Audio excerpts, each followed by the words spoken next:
कर्जत कल्याण राज्यमार्गावरील शेलू परिसरात आज गुरुवारी 18 जून रोजी पहाटेच्या सुमारास एर्टिगा कारचा भीषण अपघात झालाय. एका खासगी वोल्वो बसला ओव्हरटेक करण्याच्या प्रयत्नात चालकाच्या वाहनावरील नियंत्रण सुटल्याने कार रस्त्याच्या कडेला असलेल्या खड्ड्यात उलटली.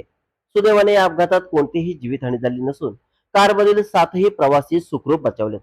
मिळालेल्या माहितीनुसार मुंबई येथून आलेले पर्यटक एर्टिगा कारमधून कर्जतच्या दिशेने प्रवास करत होते. पहाटेच्या सुमारास शेलू परिसरात आल्यानंतर चालकाने समोरून जाणाऱ्या एका खासगी वोल्वो बसला ओव्हरटेक करण्याचा प्रयत्न केला. मात्र त्यावेळी वाहनावरील नियंत्रण सुटल्याने कार रस्त्याच्या कडेला खड्ड्यात जाऊन उलटली. अपघातग्रस्त कारमध्ये चालकासह 7 जण प्रवास करत होते, त्यामध्ये लहान मुलांचाही समावेश होता. अपघाताची तीव्रता मोठी असतानाही सर्व प्रवासी बचावलेत. काहींना किरकोळ दुखापत झाल्याने त्यांना उपचारासाठी स्थानिक रुग्णालयात नेण्यात आले होते. अपघातात कारचे मोठे नुकसान झाले. दरम्यान शेलू परिसरातील हा मार्ग अपघात प्रवण बनत चालल्याची चर्चा स्थानिकांमध्ये आहे. या भागात वन विभागाची जमीन असल्याने रस्ता रुंदीकरणाचे काम अनेक वर्षापासून रखडले. परिणामी या ठिकाणी रस्ता निमुळता राहिला असून मोठ्या वाहनांची वर्दळ वाढल्याने ओव्हरटेक करताना अपघाताचा धोका निर्माण होत आहे. स्थानिकांनी या मार्गाचे तातडीने रुंदीकरण करण्याची मागणी पुन्हा एकदा केली आहे.